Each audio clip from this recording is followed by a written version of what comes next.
Today, the members of the Science and Security Board move the hands of the Doomsday Clock forward. We move the clock forward the closest it has ever been to midnight. It is now 90 seconds to midnight. Okay, let's unpack this. Imagine a clock, right? Not just any clock, but one ticking down to, well, potentially humanity's end. It's called the Doomsday Clock, and its latest setting is genuinely alarming. January 24th, 2023, it hit 90 seconds to midnight. Then, just last year, January 28, 2025, it crept even closer, 89 seconds. Yeah. That's the closest it's ever been. Wow. 89 seconds. Yeah, it's this really powerful image, isn't it? It sort of mixes the old biblical apocalypse idea with, the modern nuclear countdown. It goes back to 1945. Figures like Einstein and Oppenheimer were involved in starting it. Right, the Bulletin of the Atomic Scientists. Exactly. And today it's set every year by these really eminent scientists, Nobel laureates among them. So we have this clock ticking down, set by these brilliant minds. It feels like a massive warning sign. And our source material actually gives us some, well, unexpected and deep insights into what it all really means for us. Yeah, what's really fascinating here is how this scientific warning kind of echoes something much, much older. Your material points out that, okay, scientists using apocalyptic language might seem a bit odd. A little bit, yeah. But it argues it's actually incredibly fitting. I mean, think about it, the sheer devastation from a nuclear bomb or a total ecological collapse. The outcome. It's basically the same scale of disaster as those ancient apocalyptic declarations warned about. That makes sense. The end result is catastrophic either way. Exactly. But here's the deeper connection the source makes. Both the modern scientific prognosis and those older prophetic warnings, they apparently stem from the very same things in us. The same human traits. Which are? Our reckless disregard, as the source puts it, for our place in the ecosystem. Like, we forget we're just one part of this huge interconnected system. And alongside that, our inhumanity towards each other and towards other creatures, too. So it's not just about the bombs or the pollution itself. It's about the attitudes behind them. Precisely. And that's what this deep dive is about, really. Exploring those connections, looking at the historical patterns, because this isn't new, and contrasting the different views on, well, where we go from here. Yeah. All drawn directly from the material you've got. Okay, so the Doomsday Clock is this modern, universally recognized symbol of our vulnerability to these huge man-made disasters. Yeah. A scientific siren call. That's right. And your source material really gets right to the heart of it. It identifies those root causes we just mentioned. The recklessness and the inhumanity. Yes. It calls them man's reckless disregard of his place as a member of an existing and ordered ecosystem, as well as man's inhumanity to his fellow men and other co-creatures. And it doesn't just say they're factors. It frames them as the fundamental underlying causes of all ecological disasters, all wars, all social crises throughout history. Wow. That really shifts the perspective, doesn't it? It means these aren't just modern problems triggered by new technology. They're ancient issues. Exactly. Ancient warnings echoing in today's scientific language. It's less about the specific tools of destruction and more about this persistent something deeper within us. And the source suggests we've been through this kind of doomsday clock scenario before. Right. Many times.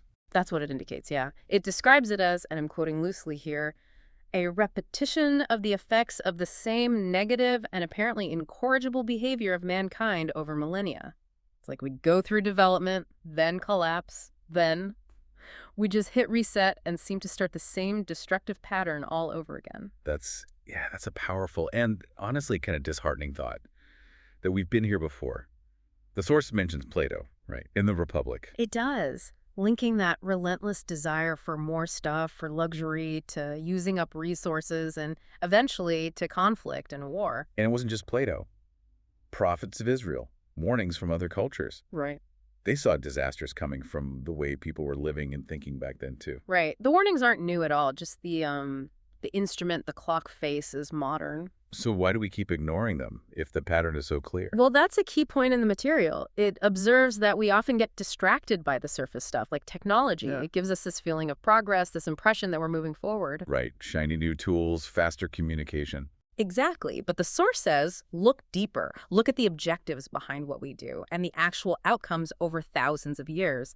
And when you do that, Plato's concerns from 2,500 years ago, those warnings from ancient prophets, they're just as relevant today. Meaning we haven't really progressed Yeah. in terms of fixing the root causes. That's the argument. that humanity hasn't truly tackled the core issues. The source is pretty blunt about it, actually. It says something like, mankind has simply refused to accept responsibility or to change, even in the face of overwhelming evidence of our culpability.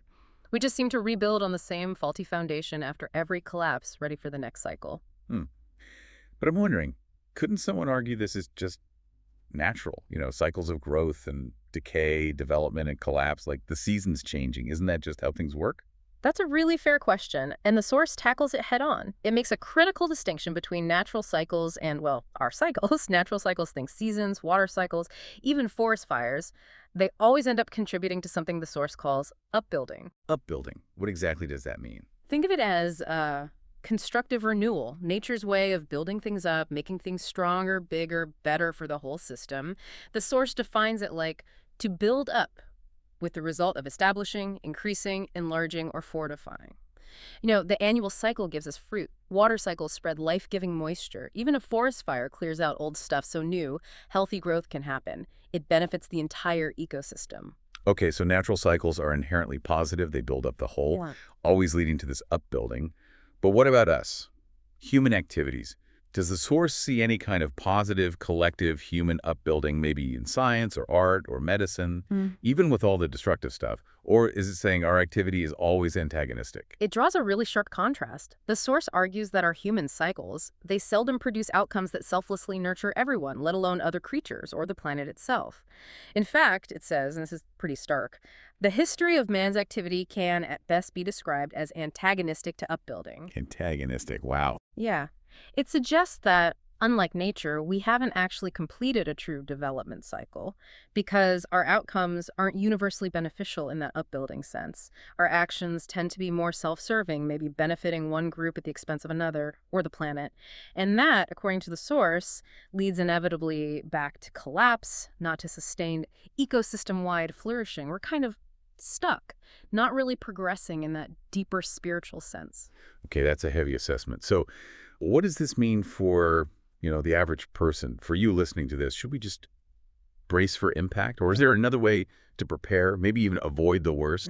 Your source actually seems to lay out two different paths, depending on how you look at it, what you desire. It does, yeah. The first path is pretty straightforward. It's for people who see this looming disaster as something external, something to be, dodged or survived. So their focus will naturally be on external stuff, prepping, bunkers, resources, survival skills, practical physical preparedness. Does sense. But then there's a second path. This one's for people who see the crisis not just as an external threat, but as a direct result of human choices, our choices. And these people genuinely want to break that destructive cycle we've been talking about. And what does that path involve? It involves looking inward. It requires acknowledging, really honestly, how my own inner attitudes, my desires, my way of thinking, how they might actually be fostering that same recklessness and inhumanity the doomsday clock is warning us about. Okay, I can immediately hear the objections to that second path. People saying, oh, that sounds completely utopian. Right. Or, come on, it's the leader's fault. It's policymakers. What can I possibly do? Yeah, and the source anticipates both of those pushbacks. On the utopian critique, it basically says, well, just focusing on physical survival doesn't fix the root problem. We'll just end up repeating the cycle again later. So it argues this second path, this inner work, is actually the only one that can lead an individual to free him or herself from the vicious cycle. It's framed as a spiritual decision. Spiritual decision. Yeah, a shift in our inner being, our spirit, that looks beyond just immediate earthly survival. It's seen as the first step onto a much longer and bigger cycle of development. It fundamentally changes the focus from fixing things out there to transforming something in here. Okay. And what about shifting blame? Saying it's all on the leaders. The source calls that a delusion, plain and simple. It says, when we benefit from policies that create disturbances in the ecosystem or cause suffering to our fellow human beings and other creatures, we indirectly foster or support such policies and are equally culpable. Basically, if we enjoy the fruits of a destructive system, we're part of the problem. Even if we're not aware of it. Ignorance of this consciousness does not absolve one, is how the source puts it. So, yeah. It suggests a collective responsibility. For humanity as a whole to really break the cycle, the majority of people need to shift their attitude to actually desire and support selfless, productive activity. Leaders need to lead, absolutely. But we, the people, support them by wanting the same things, by demanding policies that reflect that selfless, upbuilding spirit. And the warning is clear.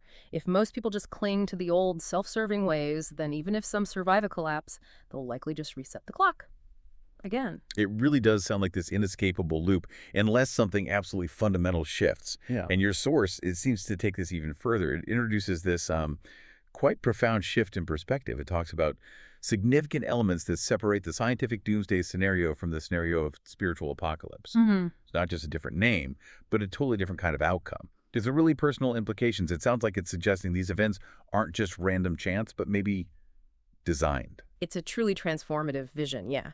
The source outlines 4 key things that make this spiritual apocalypse distinct. First, it's designed for upbuilding. The whole purpose, according to this view, is to clear the way for genuinely constructive upbuilding activities by whoever survives. So it's not just about surviving, but surviving for a purpose. Exactly. And it gets more specific. It says only spirits who voluntarily desire to engage only in upbuilding activities will emerge. For others, those completely bound to selfishness, it describes something called complete disintegration or dissolution of their ego, their form, their consciousness.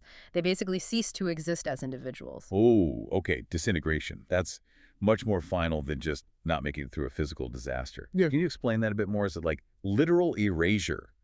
Or a transformation so radical we can't even grasp it? The source presents it as a complete cessation of individual existence for those whose entire being is wrapped up in self-centeredness, an unraveling, not a rebirth, but an ending for that particular individual consciousness. So, yeah, profoundly different from just physical survival. Okay, what's the second element?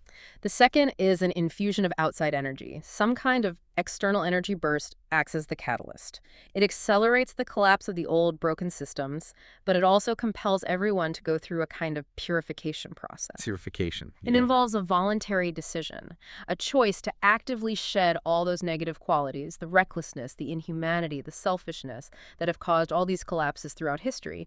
And this process, it says, will involve pain, both the physical fallout from the collapse, but also a deep inner pain, a crushing of what it calls self-centered egotism. Ouch. That sounds intense. It does. It says those who cling too tightly to that egotism will be, metaphorically perhaps, crushed to death by this process. But those who willingly let it go, who shed it, they will rejoice and be allowed to enter into the new earth. The source uses this really vivid analogy. Earth is like a garden whose soil has become badly polluted by us. It needs reinvigoration from this new energy. And this energy does 2 things. Speeds up the breakdown of the bad stuff and re-energizes the soil for new, healthy growth. A really deep cleanse then, outwardly and inwardly, shaping who moves forward. Okay, so what happens after this purification for those who emerge? Element 3. Element 3 is relearning spiritual being. The survivors will essentially have to relearn what it means to be a spirit and to live as a true and spiritually responsible human being. It's symbolized by receiving a new white garment, meaning a purified soul, free from that self-centered ego, and a new name. A new name. Yeah, representing a completely redirected focus for their spiritual activity. Like in some Native American cultures where a name reflects spiritual purpose or journey, it signifies a total reset of their spiritual identity and function. A complete recalibration. Got it. And the final element, number 4. The fourth, and this is crucial, is new knowledge. This infusion of energy doesn't just purify, it also brings new knowledge. Specifically for those who want to learn how to be a true human spirit, how to live according to the fundamental governing principles of life. It helps them adapt and function within this new, higher energy environment enveloping the earth. So it's not just about surviving and being pure, but also about understanding how to live in this new reality. Exactly. It provides the foundational understanding for this new mode of existence. The whole picture, these 4 elements, it's a call for incredibly deep personal interchange. It goes way beyond just, adapting to climate change or surviving a war. Definitely. And the source really emphasizes that this path, which might sound idealistic or utopian, it's actually presented as the only viable path for any human spirit who wants to genuinely survive and continue to exist in a truly upbuilding way. It also acknowledges, look, purification won't be easy for anyone. Few are totally free of selfish desires. But this incoming power, this energy, it also offers help. It can strengthen your resolve if you choose that path. Okay, so if you're listening to this and this perspective resonates, it feels compelling. What's the first practical step, the tangible takeaway for someone who wants to face this this knowingly, according to your source? Your source is quite specific on this. It says, the first step for those who wish to face the impending disaster knowingly is to seek the new knowledge that was promised in prophecy. And it even points towards a resource. It suggests that the Grail message by Abdrushan is a suggested valuable resource in this regard. So it gives a concrete starting point for anyone wanting to explore these ideas more deeply. Right.